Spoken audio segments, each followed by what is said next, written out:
If you have a Bible, look with me in Romans chapter 1 this morning. Romans chapter 1. If you're new or you're visiting, welcome. We started a series just this last week where we've titled this Inescapable. It's a series that's kind of a big word, presuppositional apologetics. But essentially what that means is that we live in a world that is animated by truth and is held together by certain claims to truth. And so one of the things about that we're going to even see today about the human species is that there are some things that are just inescapable. Like today we're going to look at everyone worships. As David Foster Wallace once said, the question is not whether or not you worship, it's what you worship. You get to choose what, but not if. The if is set in stone. We are made worshiping beings. And so we're going to look today in Romans chapter 1 about where that truth comes from, how that becomes a feature of human existence, and then ultimately what happens if it's not corrected, if it's not addressed. Each week we're kind of building out in this series, asking some big questions about the Christian faith and about truth in general, coming at it from kind of a philosophical angle and seeing that God has given us some answers to some questions.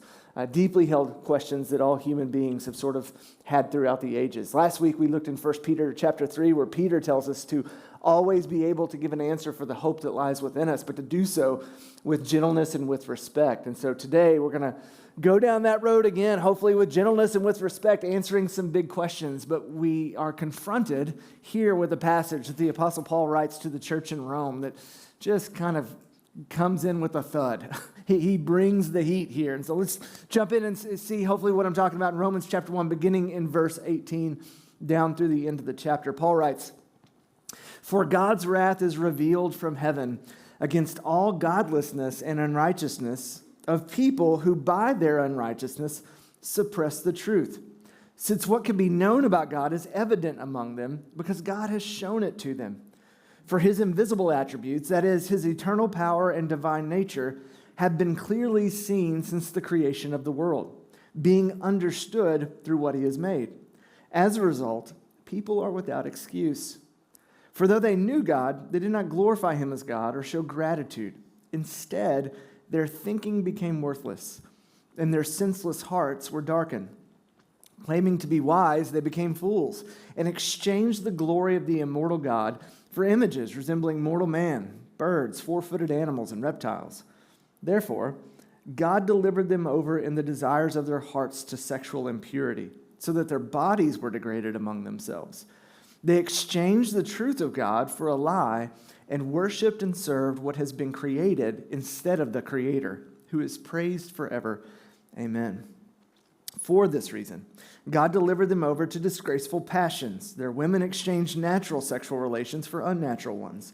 The men, in the same way, also left natural relations with women and were inflamed in lust for one another. Men committed shameless acts with men and received in their own persons the appropriate penalty for their error.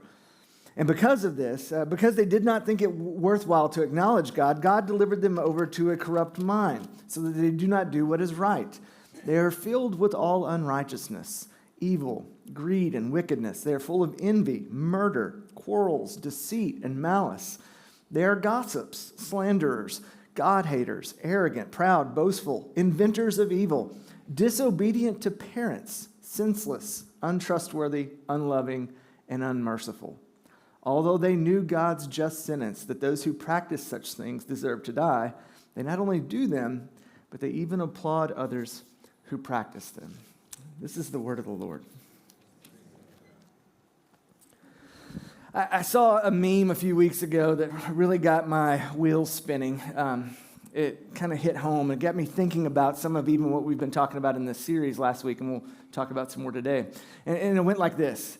It said, I bet whoever was the first person to hear a parrot talk was not okay for quite some time.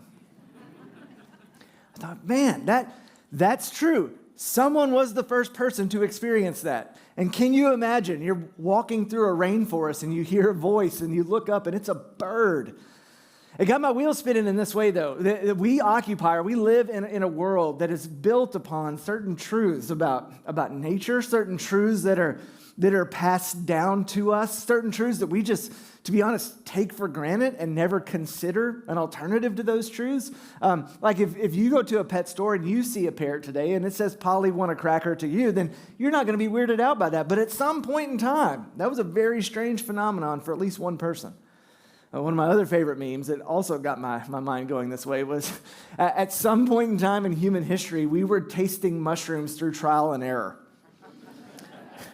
And it said, can you imagine you're walking through the forest with someone and they go, "Yeah, you see that over there? That tastes like beef." And Kevin ate that one and he died a miserable death about 20 minutes later. And then Dave ate that one and he says he went to outer space. But that's how he did it for so long. You just had to figure these things out. It was a trial and error sort of experience. But now that those truths are established, do we ever consider them? Do we ever ponder or think about what's implied or connected to these truths? What's downstream from these truths? What do we do with truths of nature and truths of life? You know, this sort of big existential question is what C.S. Lewis said ultimately led him from atheism to Christianity. Because he said one day, as he was watching the news, he was lamenting the state of the world as an atheist and grieving about all of the injustices he saw and all the ways that the world had become disfigured or disordered, how there was a loss of transcendence and beauty. And then it dawned on him, wait a second, where did I get my idea of justice? Who am I to be able to say something is unjust?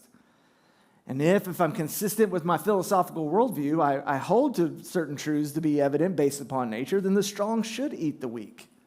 If we are, after all, just a big cosmic accident of molecules colliding with one another, who gets to impose their vision or view of morality on others?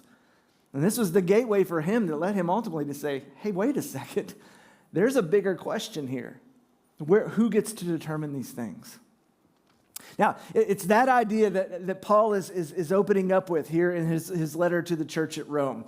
He's just kind of greeted them and welcomed them. He's given his thesis statement, which we're going to come back to towards the conclusion of this sermon in verse 16, where Paul says he is not ashamed of the gospel, for it is the power of God unto salvation to the Jew first and then to the Greek. And then he starts in verse 18 where we launched in with this argument that ultimately will take 11 chapters to come to a crescendo or a conclusion. But essentially what he's starting with is the idea that human beings, especially in his case the Greeks or the Gentile world, those outside of Israel or outside the Jewish people, have wrestled with this issue of truth and will always come back to whether or not they are suppressing it and actively pushing it down and then exchanging truth for a lie so that their worship is terminating on created things rather than their creator. And what Paul shows us here is this pattern of human behavior that has been consistent from the very beginning. In fact, many scholars, New Testament scholars, will say there's echoes of the Garden of Eden in all that Paul is saying here in Romans chapter 1. He's going back to the very beginning to say this is what we do. This is our pattern. This is what we do with truth. We don't listen to it, we suppress it. This is what we do with worship. It doesn't go towards our Creator, it goes towards creation. And then ultimately, as we'll see today, there's a solution to that as well. But I want to break it down really these ways for us this morning. The first one is I just want to look at the problem. What does Paul say is our fundamental problem with how we relate to the world around us? This sort of existential problem that befalls all human beings. And secondly, what is the outcome of that problem? If it's left unchecked, where does that go? That's what we're going to talk about worship. And then lastly, what does Paul tell us is the solution to this problem? How do we find some sort of resolution even for ourselves today? First off, the problem. The problem, Paul says, for all human beings is that we suppress the truth in unrighteousness. Go back to verse 18. He says it like this. For God's wrath is revealed from heaven against all godlessness and unrighteousness of people who by their unrighteousness suppress the truth. So that's Paul's first point, that we have in theology and in an understanding of God, we have the wrath of God. That is God's just punishment against injustice and against unrighteousness. And Paul says that that's revealed from heaven against godlessness and against unrighteousness because human beings suppress the truth. We take what we know to be true and we push it down. That's how Paul says it in verse 19. Since what can be known about God is evident among them, because God has shown it to them. For his invisible attributes, that is, his eternal power and divine nature, have been clearly seen since the creation of the world, being understood through what he has made. As a result, people are without an excuse. By their unrighteousness, Paul says, we suppress the truth. How that works out in common, modern terms is that we determine for ourselves how we think we want to live our lives. By their unrighteousness, we pick our path of life, the things we want, the things we aspire to, our ambitions and our desires, and we pursue that, and in pursuing that, we push down the truth that God has said we are not our own lords and saviors, we are not the creator of all things, and there is a world that God has made that reflects back to us his divine nature and power.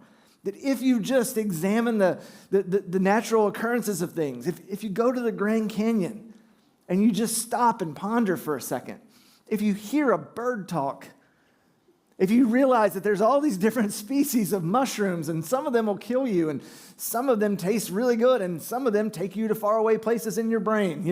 If you just examine the things of nature, there's laws that it is reflecting back to you, as Thomas Aquinas would say. Nature itself tells you a story. And the story is you didn't create it. And it's been passed on throughout the generations that there's something bigger and larger than you out there. And it's beckoning you to respect it, to acknowledge it, and to stop suppressing it. I like the way that John Stott says it when he talks about what it looks like to actively suppress the truth. He says, it's not just that human beings do wrong, though they know better. It's that they have made an intentional decision to live for themselves rather than for God and others. And therefore, deliberately stifle any truth that challenges their self-centeredness. That's what we do. Left to ourselves, apart from stepping back and examining the way that God has designed the world to work, left to ourselves, any truth that counteracts our self-centeredness gets pushed down or pushed away. That's truth suppression. Now, if you look at verse 19, Paul lays out the people are without an excuse very clearly. He says that the divine nature, the divine order of nature tells you a story, and it's clear, he says, it's evident, it's understood. So this isn't an act of ignorance. This is a willful, deliberate act. And that we deny what is patently obvious to anyone with eyeballs and a brain. That we will look at the things of nature and say, no, that's not what that's about, and we'll push it down. Now, when I started this series, I said we're primarily going to dive into the realm of the philosophical. That is, after all, what presuppositional apologetics is. Everyone's got a version of truth. Everyone's got a sense of justice. Let's talk about that. But just for a second, let's go one layer down and talk about this very thing that Paul's talking about here, because I think it shows up in the realm of science. Okay, so even your best scientists out there would say there's an order and a design to these things that even though you may not believe in God, the alternative is just dumb. Paul Dirac was a mathematician in Cambridge at the turn of the 20th century. And I don't know if you know much about Cambridge, really smart people go there. He was doing some math. Math is a foreign language to me. He was doing some math, and he proved this theory that became the theory of antimatter. Basically what it was through mathematics, he had a theory that said there has to be what's called a positron, or the other side of an electron that holds things in stasis when you look at a molecular or quantum level of things. And so for 30 or 40 years, this was just a theory. The math was mathing, as the kids say, but they couldn't prove it to be true until sometime, I think around 1940s or 1950s, a professor at Caltech actually figured it out. And he said, yes, antimatter, or the anti-electron, the positron is a real thing. And so this mathematical formula became accepted science. And what it said was that there's this other form of the electron that is both here and not here. We can see it and not see it. We don't know what that is, but it's true and it's there. Now, if you fast forward to modern day, there's a Harvard professor, a Malaysian guy named Willie Soon, who says, and this is often called the teleological argument for God, or the fine-tuning argument. He says if you plug the mathematics into our best computers that can do algorithms out to the infinite number, the math is mathing that this had to be designed. You just can't come to the conclusion that electrons work like this by accident. There's just no way. It takes way more faith to believe that it's an accident than to see that this had to be designed, because there's stuff in here we don't really even, we can't see or understand. It was made this way. Yeah, maybe the best way to illustrate that, because I know if you guys are like me, you tuned out with electrons, but come back now. Let's kind of make it real. Let's say you're playing poker. You and your 5 best friends are playing a game of poker, and you're the dealer. And let's say you deal everyone out, and everyone puts their chips in the middle, and then whenever it comes time to show your cards, you have all 4 aces. You're like, 4 of a kind aces. That's a good hand. And let's say the next hand you deal again, and you get 4 aces again.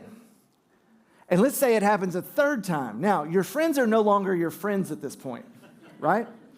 Mathematically, it is possible that you could draw 4 of a kind with all 4 aces 3 times in a row. No one's believing that, though, right? It takes more faith to believe that this is just the way it sort of came out than to believe you're a cheater, right? That's what Paul is saying. If you look at creation, if you just kind of observe the order of things, if you get down to the molecular level, like with positrons and electrons, or you get to the cosmic level and you see the telescopes that we have that look as far out as they can, and we say, you know what, at the smallest level and at the biggest level, we don't really know what's happening. But it's telling us a story. There's a design here. What are you going to do with that truth? Paul says, left to ourselves, without divine intervention, we just suppress it. We push that down. We would rather believe the lie than believe the truth. And when we ignore that, given enough time, that we lean into our desires, and our desires become corrupted, and it begins to disintegrate society itself. Because the problem is, if we suppress the truth long enough, verse 25 tells us, then we'll eventually exchange it. The truth gets exchanged. The way Paul says it is like this: they exchanged the truth of God for a lie and worshiped and served what has been created instead of their creator.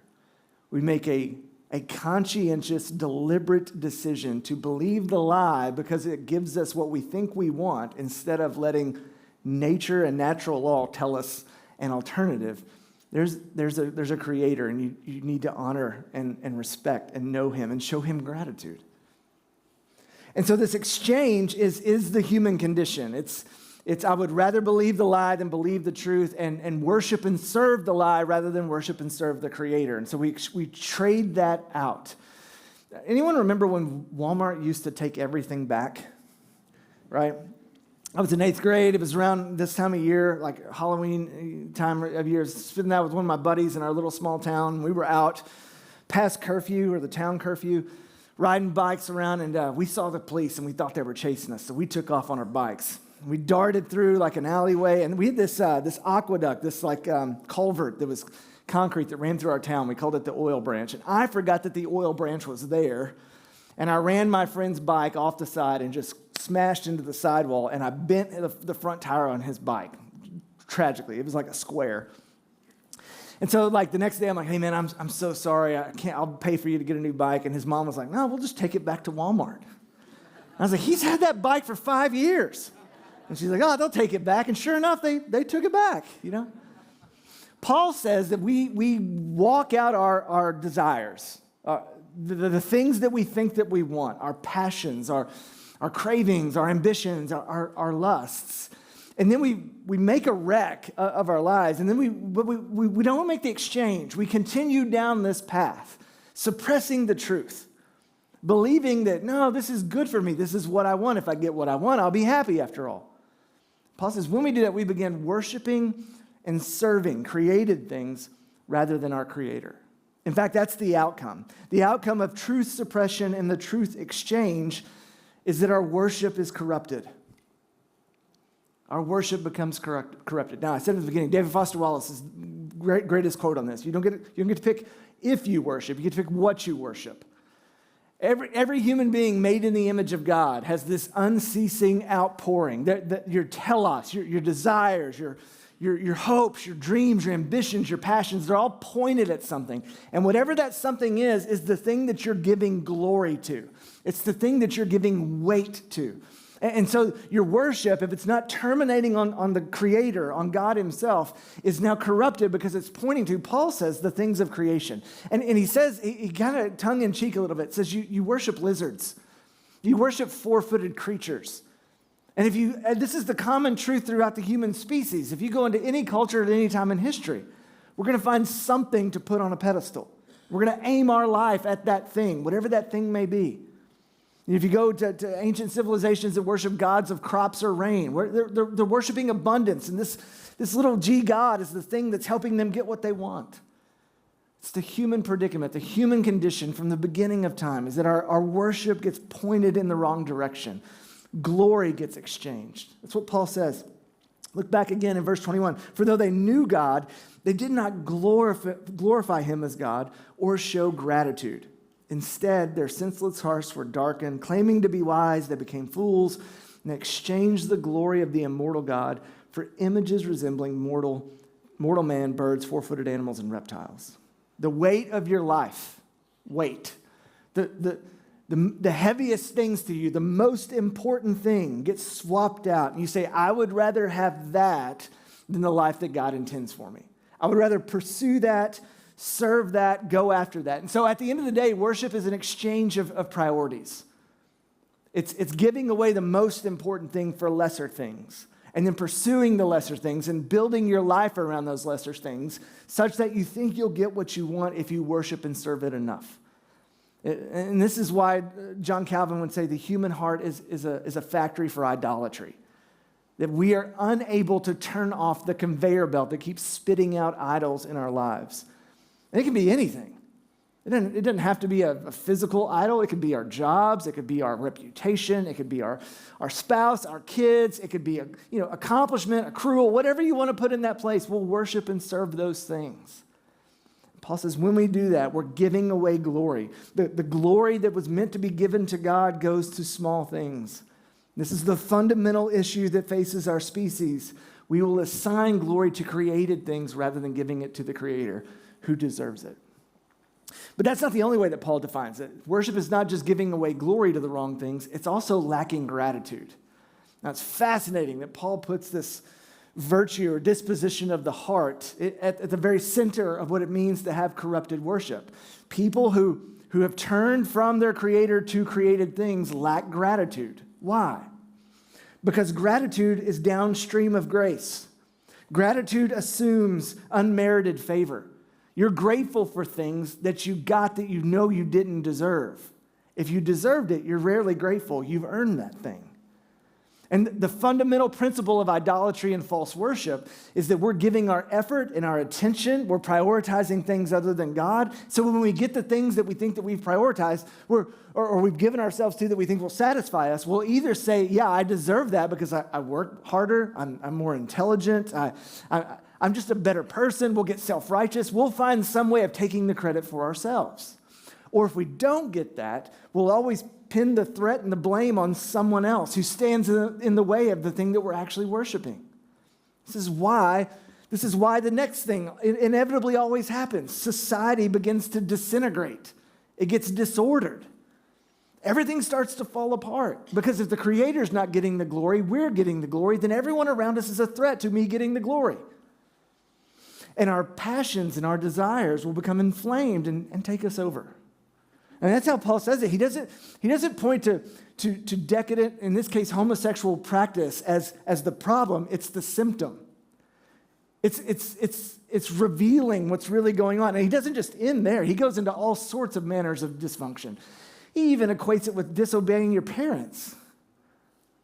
He says, yeah, we become gossips and slanderers. We get in fights. There's dissensions and quarrels. We're murderers. Like, when we replace the glory that God deserves, that God is owed, with our own sense of glory, and we give it to created things, everything starts to unravel and fall apart. Verse 26, this is the downstream effect of a lack of glory and a lack of gratitude. For this reason, God delivered them over to disgraceful passions. Because they did not think it worthwhile to acknowledge God, God delivered them over to a corrupt mind. And this is one of those things in theology we rarely hear or think about, that when Paul opened this up, he talked about God's wrath being revealed. And whenever Paul says what that wrath looks like, it's his permissiveness to give us what we think we want. Oh, you want that? Okay, you can have it. There's a permissiveness where God says, okay, you want to pursue those things? I'll allow that. And let's see what happens. Everything falls apart. Society breaks down. People turn on each other. We're corrupted by our own sexual passions. It begins to consume us. And all of this disorder just is like the undoing of Eden. The echoes of Adam and Eve choosing to go against God's good word by believing a lie. And in so doing, the very relational structure of what God had created them with and for falls apart. One of my favorite thinkers on this is actually someone who's not inside the Christian camp. There's a feminist scholar named Camille Paglia that talks about this, and her observation is that in all of the great empires of human history, they all fall apart, and the last thing that happens before they fall apart, she doesn't know this, but she says this is essentially what Paul says here, that they get confused about the order of nature.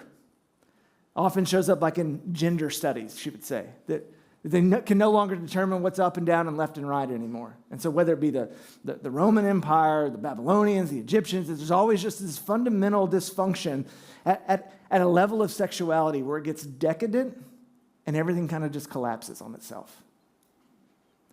This observation can be made about the human species throughout history. We will worship something. And if God is not intrusive into our lives with his truth that we're actively suppressing at any given moment, we'll go the route of just collapsing in on ourselves, of trying to fill up these voids and these holes in our own hearts and souls by getting more and having more and experiencing more. So what's the solution?